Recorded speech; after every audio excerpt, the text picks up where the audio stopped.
Welcome to Harnessing Your Wealth with Billy Peterson. As the founder and CEO of Peterson Wealth Services and a former jockey, Billy knows what it takes to successfully make it across the finish line. In this podcast, Billy and his team will help equine enthusiasts, business owners, and retirees identify their goals so they can improve their finances and achieve the future they desire. Saddle up and get ready to gain insight and strategies on how you can harness your wealth. Welcome to Harnessing Your Wealth with your host, Billy Peterson. Today, we are going to get to know all about Billy. I'm Wendy McConnell. Hello, Billy. How are you? I'm doing great, Wendy. How are you today?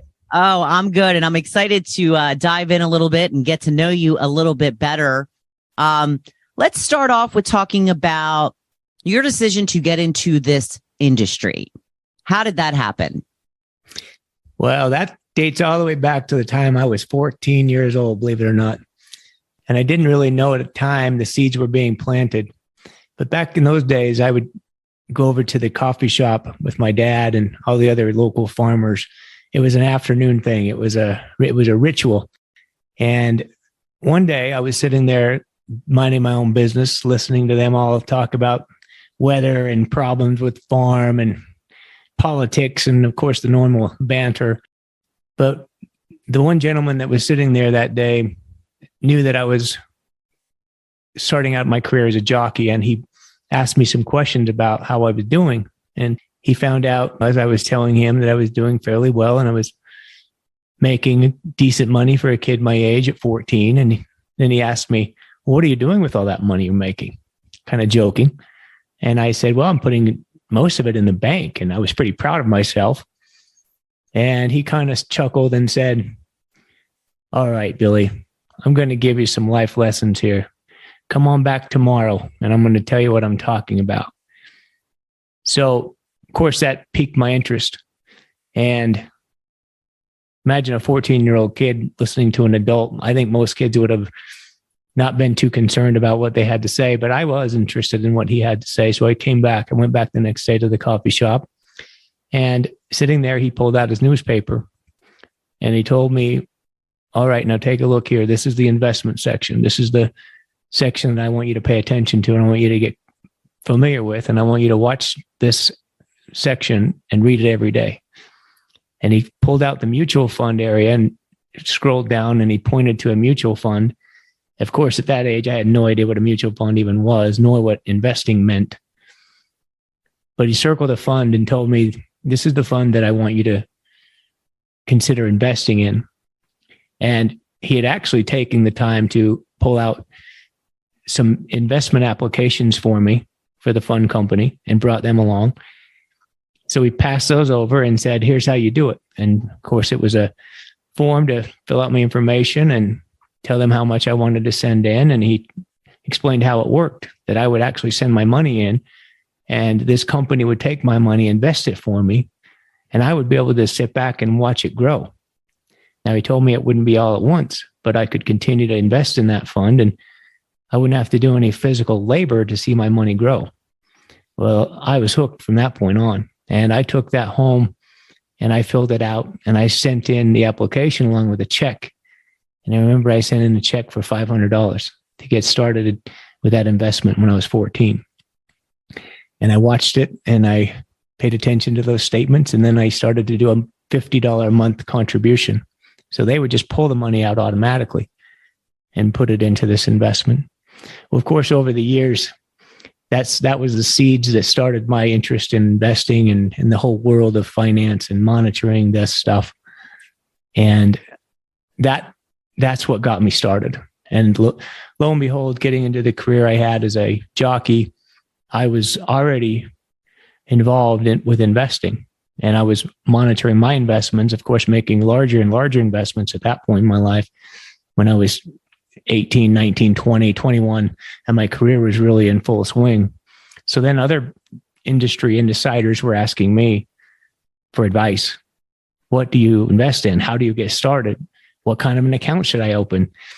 And of course, I had all the answers, And then my name became synonymous with the guy who knew how to get started with investing, because most people in the horse racing industry don't have a whole lot of insight there. And so I could offer that. And one thing led to another. And when the time came for me to change careers, it was kind of an awakening, and the door opened for me. It was like magic. And I had an opportunity to get into this industry and never look back. Okay, so you were a jockey. How interesting is that? Tell us more. Yes, I was a jockey. I had, and I guess, a gene that I was born with. My family is Dutch, and we're all pretty tall. And my sister's, for example, she's 5'10". My dad's 5'11". All my uncles and cousins are over 6 foot. My brother's 6'2". I'm 5'6.5". And the reason is I was born with a genetic deficiency called rickets, and it's hypophosphatemia. It's a lack of phosphorus in your bones. And when I was a kid, and other cousins and family members who also had this issue, we developed severely bowed legs. And back then they didn't know how to correct it or fix it other than to cut the femur bones and rotate them inward and then staple them back together. In other words, so you kind of turning the bone in so it's no longer bowing out, but now it's kind of bowing front and back. And combining it with the stapling, it is intended to straighten it out. Wow. And that's what happened, but they cut the growth plates. And so every one of us who had that particular surgery, me and several of my other cousins, of course, our growth was severely stunted. So that's how I got into having the right size, I guess. Not the easy way, the hard way. But my family always had horses, and my dad had racehorses. And I was fascinated with racehorses time I was a little kid. And being the only one in the family who was the right size and height to be a jockey, a lot of my family members would ask me to exercise their horses. And with my passion for it, and of course, the right size, I decided that was going to be my career. And he started out here in Utah, rode around the local circuits and bush tracks and Wyoming Downs, and then moved on to some of the bigger tracks in Texas and New Mexico, Oklahoma, Colorado. California, I rode a lot at the big tracks there, but all over the Western United States and during my 10-year career. So you started at 14? Correct. Yeah, I was 14 when I got started. Of course, you can't get officially licensed by a pari-mutuel racetrack until you're 16, but I was riding at a lot of the bush tracks and tracks so you don't need a license when I was 14. So then you probably had a leg up on the other jockeys, right? Well, yeah, that's a good way to put it.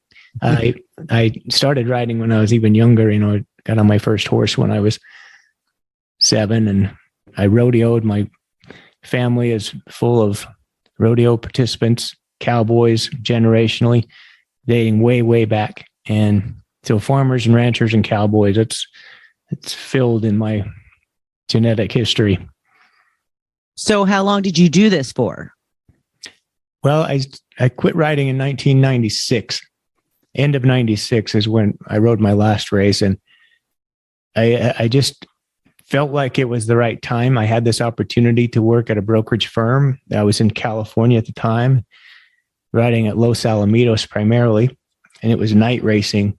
And the night racing combined with getting up in the mornings to be at the track early to gallop horses on the track at 6 a.m. And then I was going to a brokerage firm in the middle of the day to get experience and understand what it was going to take to work in that profession. And then back at the track for night racing, starting at 5:30 p.m. until about midnight. And I was just to the point where I was burnt out. And not to mention, you're always dieting, you're starving yourself. I'm 5'6", which for me and my family is short, but for jockeys is kind of tall. And I had to continually monitor my weight and be very, very careful with what I ate, and always trying to pull weight. It seemed like you're never able to really enjoy yourself going out to a meal. that was the funny part. You'd go win a big race. The owners and trainers, of course, the first thing you want to do is go celebrate. Let's go out to dinner. We're going to go have a nice meal, cocktails, dinner, wine.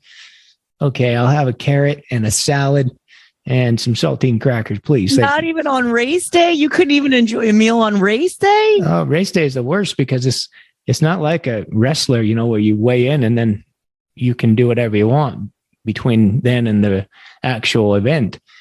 Well, I mean, after the event, though. After the event, you have to prepare for the next day. Oh. So you're always thinking, all right, if I eat this right now, I've got to somehow burn it off and lose that for tomorrow.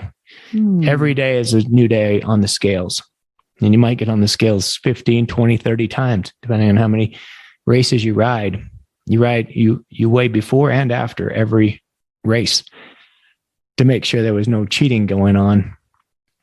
That's funny because most people don't realize, well, how could you cheat? If they weigh you, why do they have to weigh you after? Because sometimes jockeys don't pack enough, right? They try to get an advantage. So let's say a really small rider steps on the scale to get on to before the race, and his assigned weight is 118 pounds, and it's showing 118. And then after the race gets off, and he's only 114, and because he may have not packed the lead in the saddle that he was intended to pack. So if you're too heavy, of course, you have to pull it. And there's not very many ways to pull it other than suck the water out of your body. When you're too light, there's always easy way to fix that. You just put lead in the saddle. Okay. Now, did you go on a big food party after you retired? Oh, that's a funny story in itself. I dreamed about what I was going to eat. I spent all those years sucking weight, not able to eat, not able to partake in all these dinners. And I thought, I am going to really enjoy this after I retire. And I knew the night I was going to retire, it was actually a big event in California. There was big races there that night, and ESPN was on hand. So ESPN reporters were doing a full length story on me. I was a jockey, up and coming I was the number one rider in the country in 1995. So I was thinking, this guy's come out of nowhere. He's a top rider in the country. The following year, I'm quitting. And that was a story, and they wanted to understand why. What would be my motivation to do that? And I went through all the ups and downs and, reasons why. And I had this new career in mind. And a lot of people kind of laughed at me for giving up something that I was doing so well at, six-figure income, rising to the top of the sport, and give it all up to go into a business. I had no idea what I was even doing. But the meal, okay, so I was driving back to Utah after that last race that night, and it was late at night. Races got done at midnight or something. And of course, you'd think, well, he's got to have something really good in mind. Stop for steak dinner, spaghetti, something all you can eat. And nope. I had to get gas at the convenience store, and there, staring back at me out of the window, was the foot-long hoagie sandwich. Looked pretty appetizing. It had probably been there for 4 or 5 days, but I grabbed it and it makes it better. Ate the whole thing. Oh, it was disgusting. Oh, but it tasted good. I was sick the whole ride home, and it was a 9-hour drive. Oh, Lord. But that was the most I'd ever eaten at one time in many years. Yeah. I paid the price. Oh, what a sad story. Yeah, it was. Okay, well, now you've totally fascinated me, but let's talk a little bit about your other work. So do you have what would be like a specialty when it comes to your business? Well, I kind of look at our firm as unique in a way because we're so simple. We don't make things overcomplicated. And I think from my experience in this industry, which is now 26 years, what I've found is there are so many academics who are too smart for their own good in this industry that we are participating and helping people with something as important as managing their money and making sure they have the resources to retire and meet their lifelong goals, like buying a second home or putting their kids through college, or just ensuring that they're comfortable during their retirement years. Too many folks and firms, institutions have tried to make an extra buck by making it seem complicated, and it has to be super, super sophisticated and complex in order to make people feel like they can't do it themselves. Now, what I mean to say by simplify the process is we want to find investments that are both simple to understand and liquid, meaning they can turn those back into cash quickly and easily.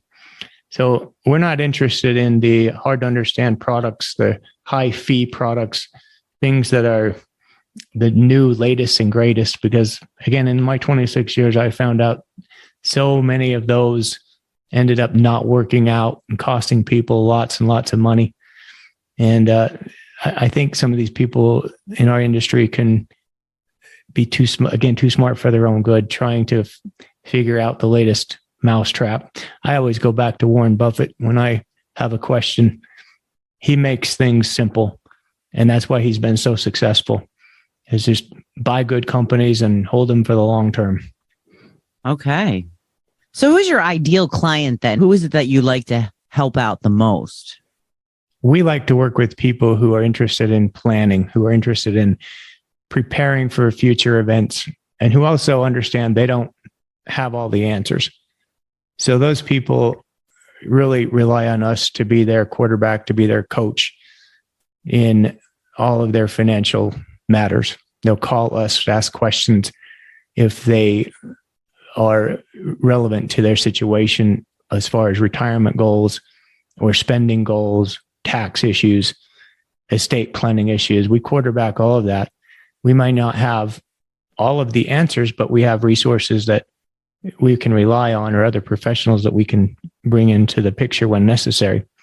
So we're flexible enough to understand what the client needs and have that background.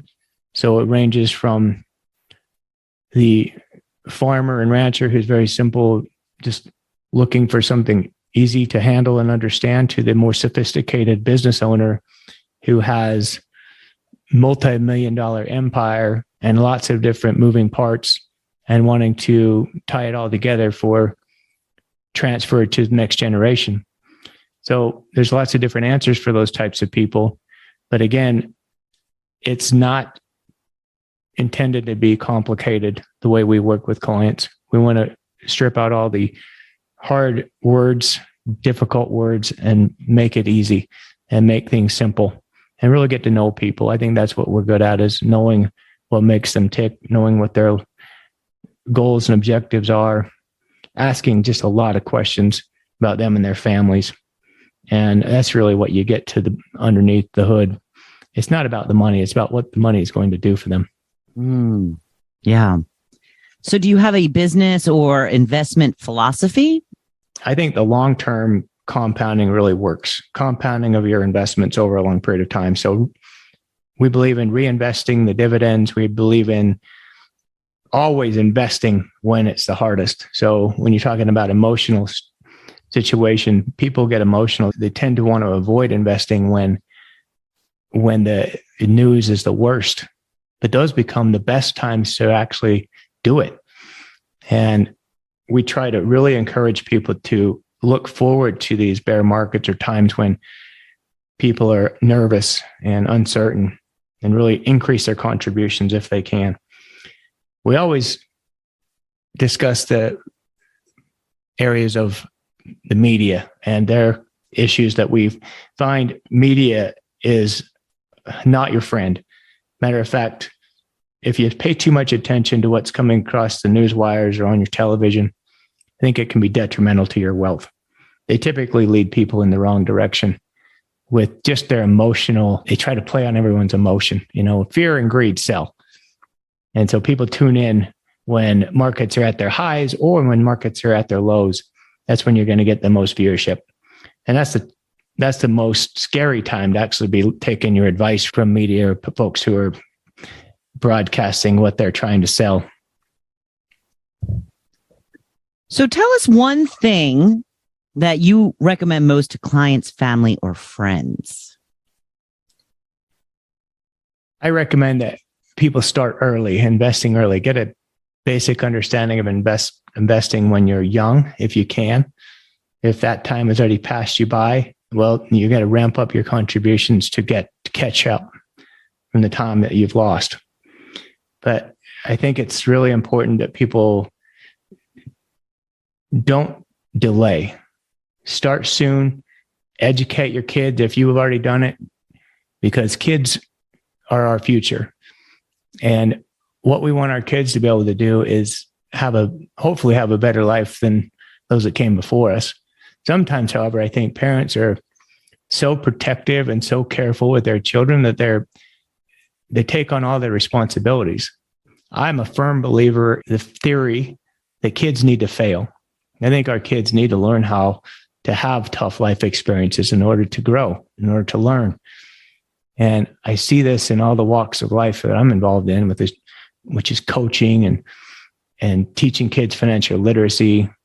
I see parents who are so anxious for their kids and they're so nervous for them to have any setbacks in life that they want to take it all upon their own shoulders.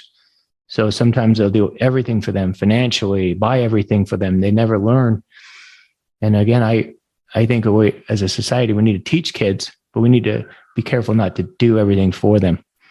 Failure is important. And it's just a matter of just being there to tell them that they're okay. But again, it's not doing it for them. They have to learn how to bounce back, right? That's right. Well, I had to learn that the hard way in so many different walks of getting thrown off the horse. You get right back on. Literally for you. That's right. That's right. There's no laying there crying in the mud. You just get back up and get on. Show that horse who's boss. So when you're not working, what is it that you like to do for fun now? We know what you've done in the past. And so what's fun Bill like? Well, I have my routines. I have certain things I love to do. One of the things that keeps me grounded and it kind of helps me from a health standpoint is exercise. I love to exercise. I've always gotten a lot out of that. And I love the community that you have. So the last several years, I would probably say for 15 years, I've been a member of a CrossFit gym. And so I go CrossFit after work. I try to go every day. Sometimes it's only 4 days a week. It's a great stress reliever. I also enjoy breeding and raising horses. And it's one thing I do on my farm. I have a farm called Buckway Ranch. I should say a ranch called Buckway Ranch. But where I have horses, I raise crops, alfalfa primarily, have some pasture grass and different pastures that I turn my horses out in. And then I breeze and raise colts and watch the mares and babies in the fields. And some of them I'll sell, some of them I'll keep and race. But I'm heavily involved in horse racing, and it's, again, part of my past, but now I'm involved from the standpoint of an owner and a breeder. And it's a completely different experience because when you're a jockey, you ride so many different horses in the day and you really don't understand all that goes in to preparing or getting that horse up to that level to be ready to race, from just the conception to breeding the mare, to delivering the foal, to raising it, and then getting it broke to ride and enter it in all these different races and the expense of it all. So there's so much that is behind the scenes that you don't understand or appreciate when you're a jockey. You just go from one horse to the next, riding throughout the day. You might ride, I was riding hundreds of horses every week and just doing my best on each horse, but you really don't appreciate behind the scenes as much. Now I understand it. Mm-hmm. But those are the things I like to do away from the office. I also coach softball. I've been coaching my daughters in softball for quite a few years. I coached my son in baseball when he was playing. Now he's graduated and out of college and actually works for me. But those are the things I enjoy spending time with my family doing, and traveling with my wife. And I also like to read when I have time, free time. Well, it doesn't sound like you have any free time. It's rare. Yeah. So that leads me to, if you did have all the money in the world, and I think I might know how you are going to respond to this, what would you do I have a feeling you wouldn't be doing things much differently than you are now. I really wouldn't change a lot about my life. I really love what I do. I can't imagine doing a whole lot of other things. I don't want a lot of things. I wouldn't want airplanes and other things like that. I guess it just doesn't find a lot of value in that for me.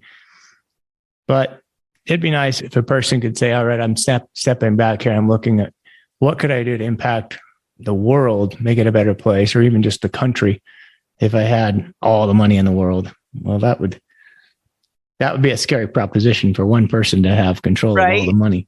Yeah. So you better hope it's someone good you can trust, right?